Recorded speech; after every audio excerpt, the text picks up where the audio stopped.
A vacation with friends or family is a time for relaxation and enjoyment, but for some unlucky people, it can unexpectedly take a turn for the worse. Whether you're swimming in the ocean and unexpectedly cross paths with a man-eating shark, or hiking in the wilderness and accidentally startle a mother bear and her cubs, your peaceful holiday can quickly turn into a life-or-death situation. Hit that like button and subscribe right now. In today's episode, we go over 3 times people have been fatally attacked by wild animals while on vacation. Welcome to Final Affliction.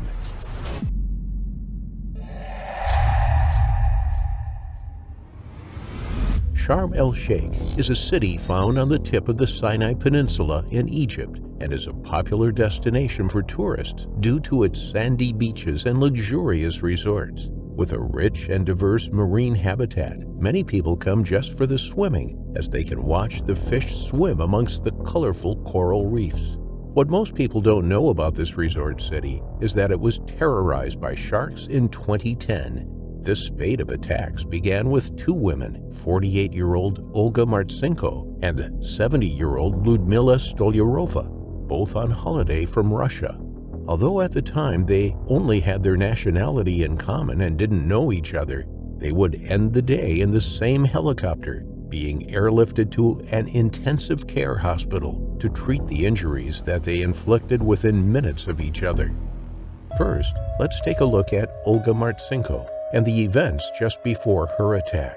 She had taken a holiday to Egypt with her daughter Yelena in November 2010 and had been enjoying showing her the culture of the new country, as well as taking advantage of the beautiful coastal scenery that was on offer to them. They both loved swimming together, and so most of the holiday had been taken up in the crystal waters of the Red Sea. On the day of the attack, the mother and daughter had decided to have one last swim before choosing somewhere to eat, but they would never make it to their lunch date. Olga was floating on her back, staring up at the clear sky above her and feeling the warm water on her skin. It felt like paradise. Her left arm was stretched out wide, and after some time floating, it grazed against something rough like sandpaper. At first, she suspected it was a rock, but it felt too leathery to be a rock, so she tried to figure out exactly what she was touching. Maybe it was a dolphin. She didn't have to wonder for long, as she felt a shark dig its jagged teeth into her arm and shake her. Pain ripped through her arm, and when she tore away from the jaws of the massive animal, she quickly saw that it had ripped her arm clean off. Terrified and covered in her own blood, she began to scream for help, frantically searching for her daughter and praying the shark wasn't about to bite her now too. Luckily, Yelena was safe on the jetty and had seen the ordeal, watching her mother sink beneath the waves and then arise in a panic, red with blood. As Olga tried to swim back to the jetty, the shark continued to follow her, biting her again and again. Each bite forced her back under the water, and the whole beach could hear her screams as she resurfaced. Luckily for her, Olga was wearing swim fins at the time, which helped to propel her to the jetty and into the open arms of the lifeguards, who quickly pulled her from the water. Onlookers watched as the shark continued to circle, just as Olga had been dragged from the water.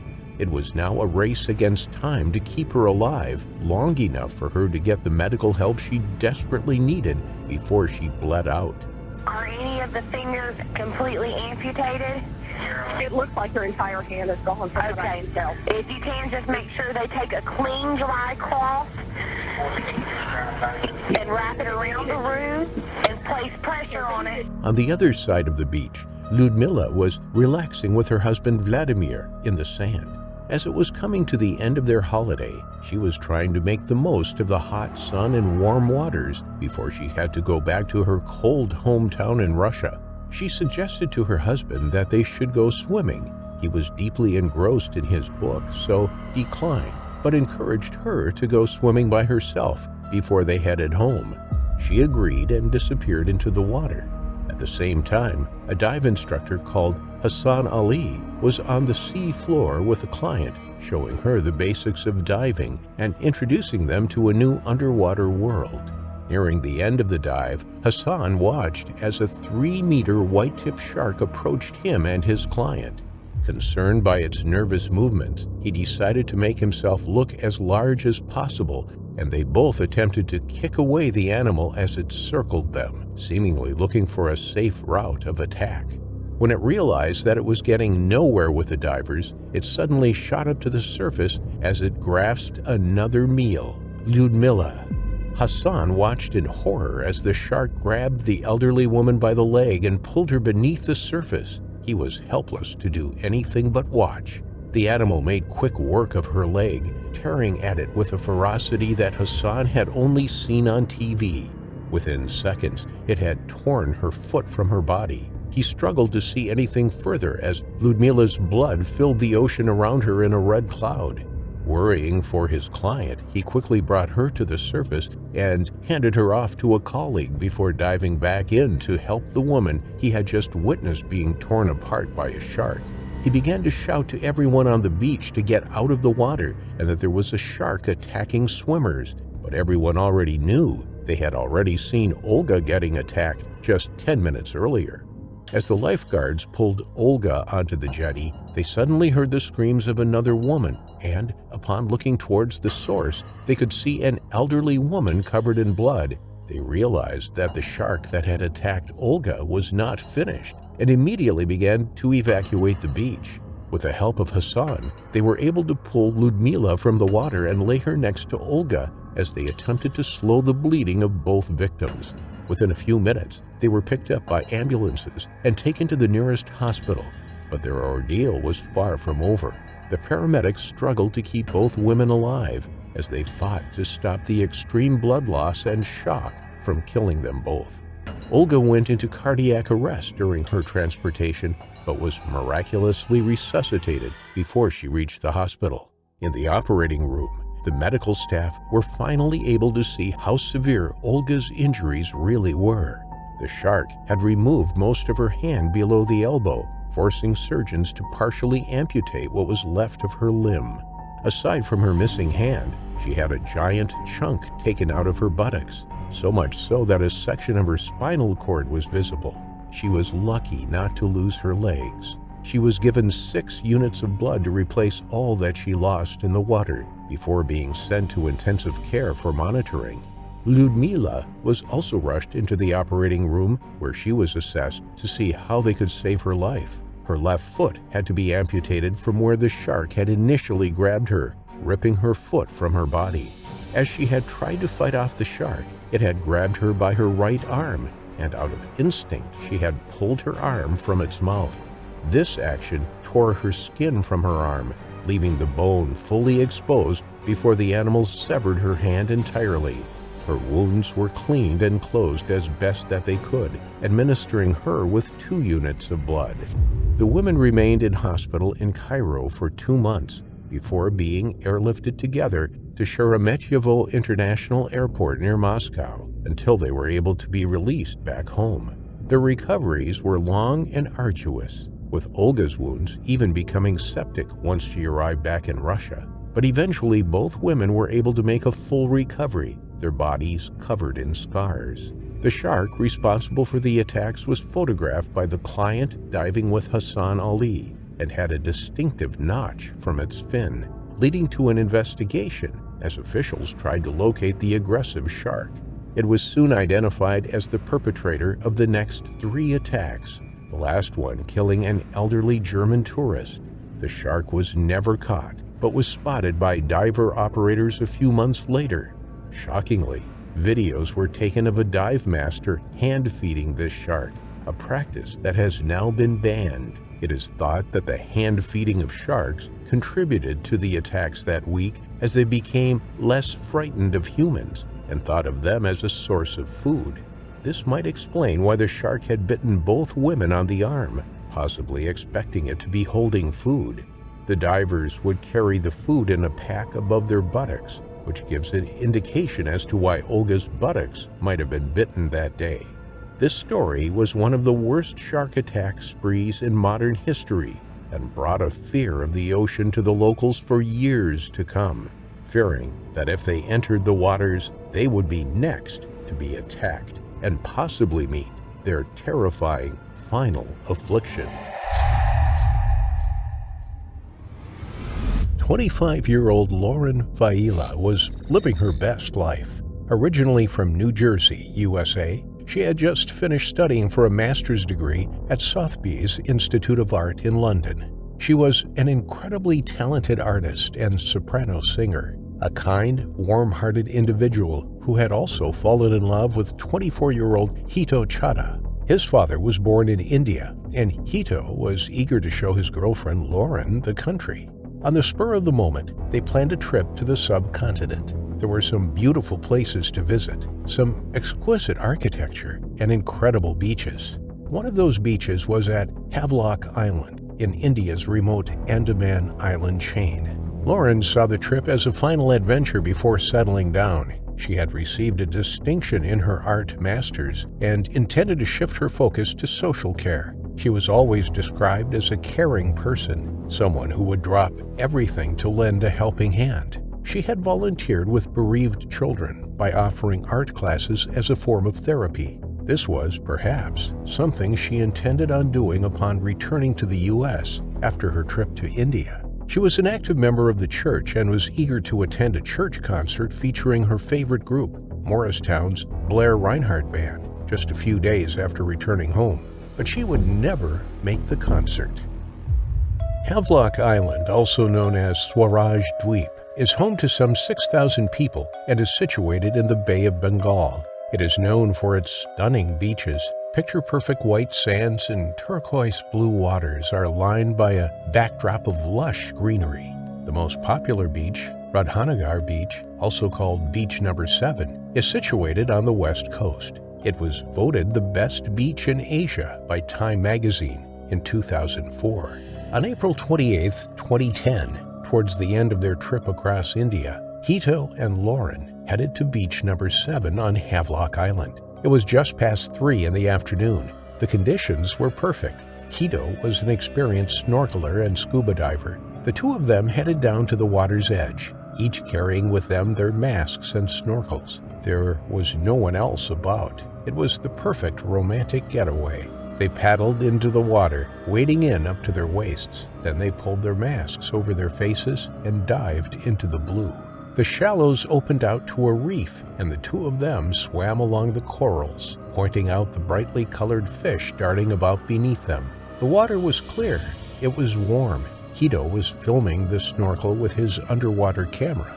Whilst the beach was deserted, the couple weren't alone. A predator was moving silently closer, though not one you would expect to find out in the open water. It ducked beneath the surface, holding its breath as it swayed its tail from side to side, propelling it through the Indian Ocean. A crocodile's skin, particularly on the head, is covered in pressure sensors known as integumentary sensory organs. These enable the animal to detect surface pressure waves from a long way off. This particular crocodile could sense the presence of Lauren and Hito along the reef. It was on the hunt for a meal. It made a beeline directly for the young couple, drawn to their movements, the vibrations from their splashes and their voices above the water's surface. Lauren and Hito headed towards a cove along the shore. As they swam along, Lauren suddenly felt something sharp grab hold of her leg. It yanked her backwards, and she immediately thought that it was a shark. She cried out in alarm, and she was violently dragged through the water. She instinctively reached down to try and pull her leg free. Hito turned around to see a flash of dark green and gray swirl around Lauren. Bubbles exploded around her as she wrestled with an enormous creature. Hito could see a long, scaly body and a powerful tail thrashing above his head. His eyes were wide as he realized that a 12-foot crocodile had hold of his girlfriend by her leg. He immediately leapt into action. He didn't think about his own safety. He charged towards Lauren and the crocodile and tried to grab it. He instinctively let go of his camera. The video kept rolling as it tumbled to the water column and rested on the seabed, capturing a few seconds of the horrific ordeal. The crocodile had Lauren firmly in its powerful jaws. Hito tried to hit it repeatedly. He tried to wrestle with it, finding its eyes and poking it, but it was too powerful. It was like hitting an armored truck. No amount of force seemed to make the slightest bit of difference. Lauren was fighting for breath. She was desperately trying to make a break for the surface, but the enormous reptile held her under the water, pulling her downwards. It had taken her completely by surprise. She hadn't taken in a deep lungful of air to prepare for the battle. Instead, she felt her lungs burning as she was dragged away from the surface. She was losing the fight. Then the crocodile pulled her away from the reef and out to sea. Hito watched, horrified, as his girlfriend was carried away by the cold-blooded predator. He tried to swim after them, but they had disappeared from sight. Instead, he swam frantically back to the beach to search for help. In the shallows, he screamed for help and half-tripped, half-sprinted out of the water, across the beach into the nearby resort. Emergency services were deployed to the beach, and a search for Lauren ensued, but there was no sign of her. There was no sign of a struggle or of any remains or torn clothing that could verify Hito's version of events. With Lauren missing, the police grew suspicious of Hito and his story. Here was a young man in a secluded spot who was claiming that a crocodile had taken his girlfriend. It was a beach that had never seen crocodiles before. Hito was hauled off to the police station where the officers began to interrogate him. Hito was oblivious to their suspicions. All he could think about was Lauren and her family. It wasn't until the next day that a diver found Hito's camera on the seafloor by the reef. The camera was still working, and it was immediately inspected by police officers. They rewound the footage, and to their absolute horror, they could see that Hito had been telling the truth. As the camera had sunk to the bottom of the sea, it had captured glimpses of an enormous crocodile attacking Lauren. To their surprise, it also depicted Hito as the hero. When they replayed the footage over and over, trying to make sense of the attack, they could see the young man rushing over to Lauren and wrestling with the 12-foot reptile in an attempt to save his girlfriend. That footage was a lifesaver for Hito, but his heart was about to be torn to pieces as 2 days after the incident, authorities found Lauren's remains a short distance from the cove. She had been killed by the crocodile, and her body washed ashore. Both locals and tourists were shocked when the news of Lauren's tragedy spread. The beach was incredibly popular. It was one of the most beautiful beaches on the island and frequented by swimmers and snorkelers. Nobody had ever seen a crocodile there before. Nobody knew that they posed a risk until that moment. It was truly heartbreaking that it had happened to a young woman who was on holiday, having the best time of her life. The nearest crocodile sanctuary was Lohabarak Crocodile Sanctuary, located about 45 sea miles from where Lauren was attacked. There had never been any reports of escaped crocodiles, but in the search for Lauren, authorities came across 4 in the area. The local government were playing with people's lives. There was no signage to indicate that there could potentially be crocodiles in the water near beach number 7. This was something that Lauren's family was furious about. There was no way she would have entered the water if there was even the remotest chance of a crocodile being nearby. Lauren's death hit the family hard, like it would with anyone who lost somebody so young. But for them, it was almost too much to bear. Only 4 years before, in 2006, Lauren's parents, Frank and Kay, lost their eldest daughter, Emily, in a tragic rock climbing accident. She had been 24, 1 year younger than Lauren. Now both girls were gone, and both from tragic accidents, simply from being in the wrong place at the wrong time.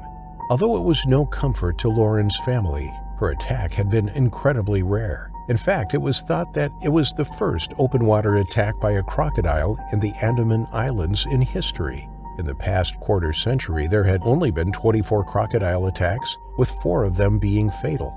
These were typically in the mangrove areas or inland swamps of the island, habitats which were typical for crocodiles. Just 2 days before the incident, Lauren had emailed one of her longtime childhood friends. It was clear from her message that she was having the time of her life.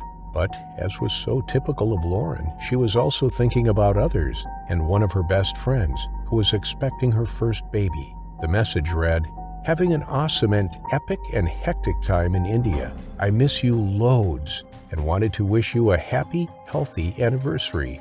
You rock my socks off." Tragically, By the time she had read Lauren's message, she had already met her horrifying final affliction. Tomgat Mountains National Park lies on the Labrador Peninsula in the province of Newfoundland and Labrador. Covering 9,700 square kilometers, the park is famous for its gorgeous snow-covered mountaintops and breathtaking wilderness. The park is home to many a wild creature, including wolves, golden eagles, reindeer, and of course, polar bears. The polar bear is undoubtedly one of nature's most refined killing machines, weighing over 750 kilograms of pure muscle and growing as far as 10 feet tall. An adult male can bite with a force that is equal to 1,200 psi, more than enough to crack a full-grown human skull as if it were an egg. Unlike his brown cousin, the grizzly bear, who will shy away from humans and only attack if disturbed or otherwise threatened, the polar bear is hyper-aggressive towards humans and is mainly a carnivorous animal. Most, if not all, of his diet consists of meat that he usually hunts on his own. This basically means that the polar bear is a much more experienced hunter than his relative, so it's no wonder that polar bears are among a select few of apex predators on planet Earth that have developed a taste for human flesh and will go out of their way to actively hunt and eat humans if given the chance. This is the disturbing story of a nature-loving man who was unlucky enough to be on the receiving end of one of these beasts' powerful jaws, helplessly getting mauled as his ligaments tore and bones shattered, while his friends could only watch in horror. Matt Dyre was a 48-year-old lawyer living in Easton, Maine, who was obsessed with all things nature. He'd frequently spend his vacations going on hiking trips, his obsession with nature reaching a point where tattoos of various wildlife creatures were riddled across his body. His story began in the winter of 2012, when Dyre felt the urge to go on yet another grand adventure. As he was browsing through a magazine, he saw an ad for an outing to the Tomgat National Park in Labrador, Canada. Matthew Dyre had never heard of it before, nor had he ever seen a real-life polar bear, but felt reasonably intrigued by what he read and decided to sign up for the trip after doing a bit of research. Before leaving on the trip, Dyre's main concern was that he wouldn't be in good enough physical condition. To make sure he could traverse the terrain, he trained all winter, carrying around a heavy backpack while exercising regularly. The journey to Tomgat necessitates careful planning, registration with park officials, a lengthy approval process, and the carrying of appropriate equipment to ensure things go smoothly for all participants. Additionally, anyone visiting the park is obliged to view a DVD on polar bear safety. It's extremely easy to get lost in Tomgat Park, as there are no roads, no campgrounds, and no directional signs indicating what to visit or where to go. Visitors are instead strongly advised to hire a certified polar bear guard, not only for protection, but for guidance should they find themselves lost. Excited, Dyre later flew with a group of like-minded explorers from Montreal to a town called Failla, which lies in northern Quebec. From there, the group made their way to a base camp where a plane would arrive to hoist them over the Tomgat Mountains and eventually onto the coast of Labrador. The trip was led by two of the senior Sierra Club hikers, Sierra Club being a non-profit organization dedicated to conservation and education regarding nature and the wildlife that inhabits it. The first guide was 60-year-old Rich Gross, who originally worked for a low-income housing nonprofit in San Francisco, but since 1990, he'd spend a week or two each year acting as a tour guide on adventure trips all around the world. Accompanying him was fellow tour guide Marta Chase, a 59-year-old medical diagnostics consultant who'd been leading hiking trips ever since she attended high school. Tagging along with her was her husband, Kikab Castaneda Mendez.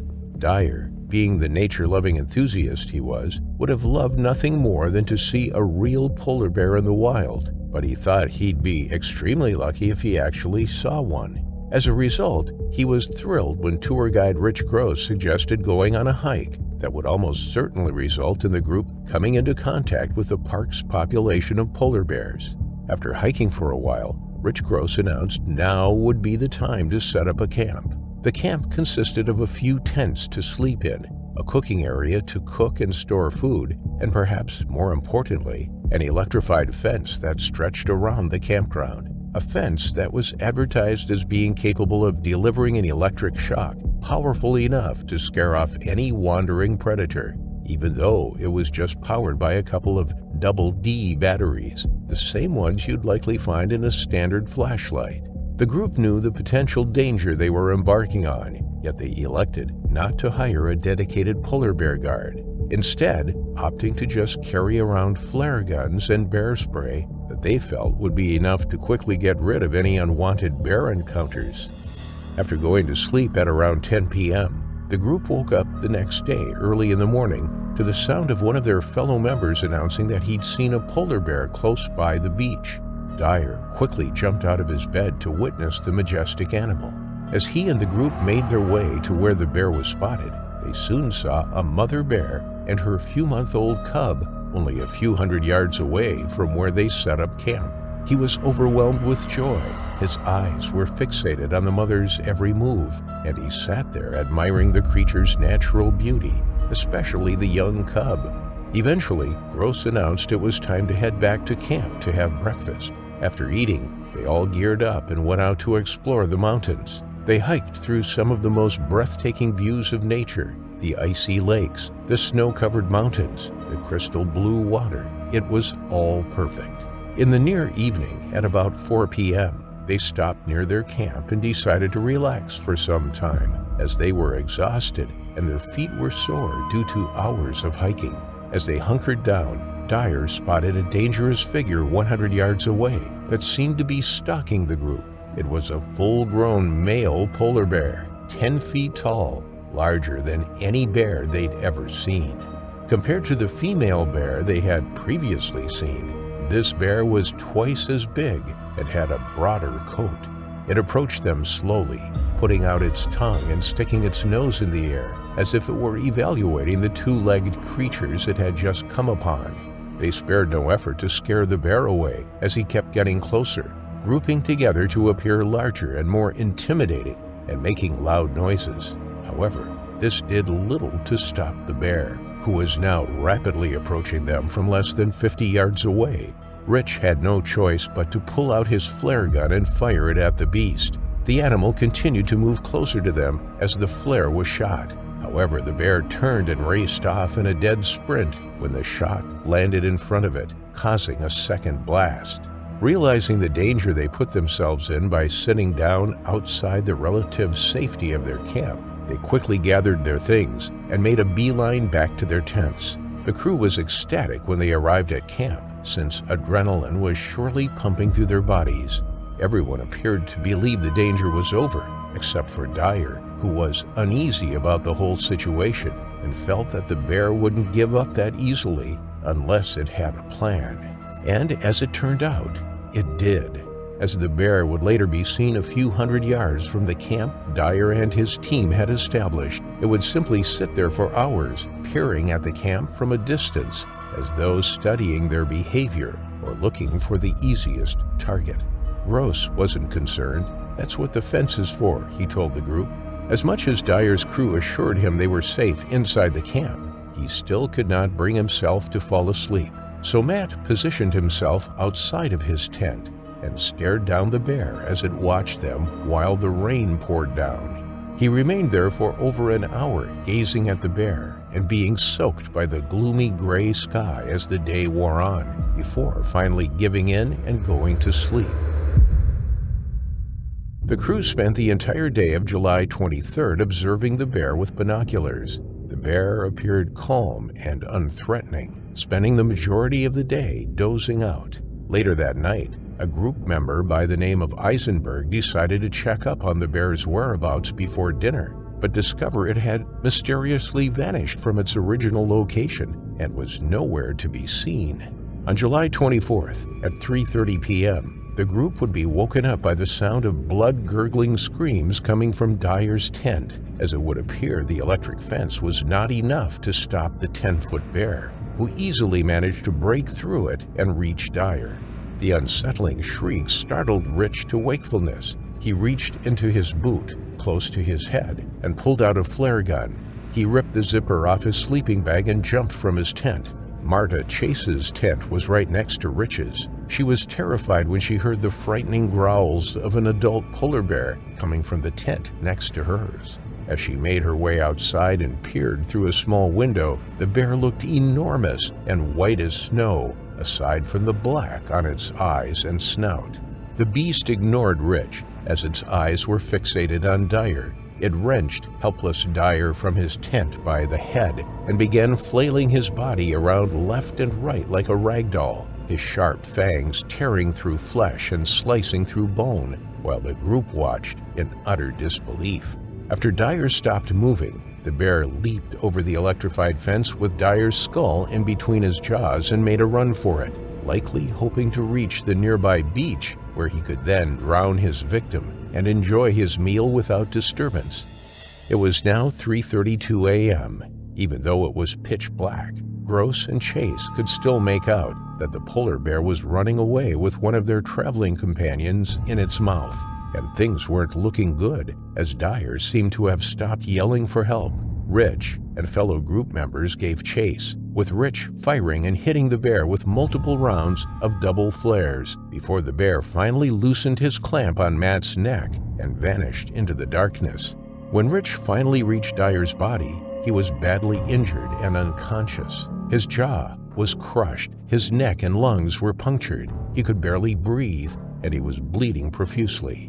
Rich attempted to radio for help, but was informed that because the region was currently entirely shrouded in fog, there was no prospect of them receiving it till it was clear. The group tended to Dyre's wounds as best they could, as they waited for rescuers to come save Matthew. At 8:30 a.m., after nearly 7 hours, the clouds began to clear, and the reassuring sound of a helicopter engine finally echoed from afar and looked to be moving toward them. Matthew Dyre was promptly strapped to a carrier and hoisted onto the chopper. From there, he went back and forth to various medical centers, with none being suitably equipped to offer the kind of care that he desperately needed. Upon arrival, doctors would re-administer sedatives previously given to Matt before patching him up again and recommending a different medical facility.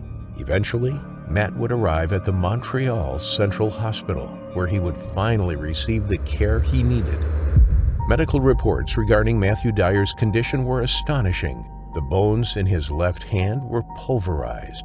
Both of his jaws were crushed. One of his lungs and part of his throat were punctured, and one of his vertebrae were broken.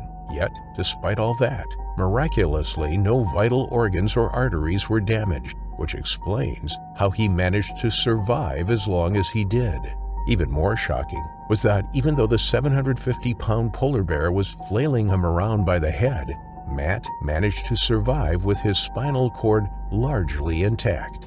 Jeannie Wells, Matt's wife, learned about the horrific incident and traveled to Montreal to be at her husband's side. On the 27th of July, doctors would inform Jeannie and Dyre's tour mates, who all came over to see how he was doing, that Matt's condition was stabilized and that he could be discharged in a matter of weeks.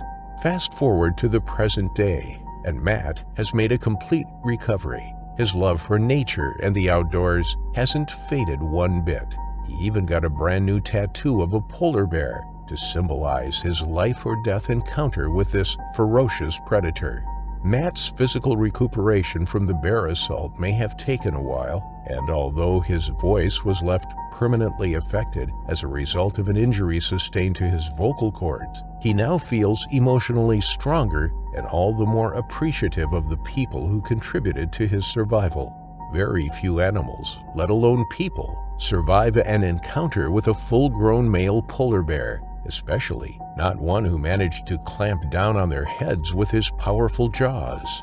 In the end, Matt probably survived off of pure luck, and his experience now serves as a constant reminder that nature and its wild creatures are not to be taken lightly. Any situation can turn nasty at any time, and before you realize it, you could be standing at the threshold of death, watching in horror as your grip on life crumbles before you. witnessing nothing but darkness after suffering your final affliction.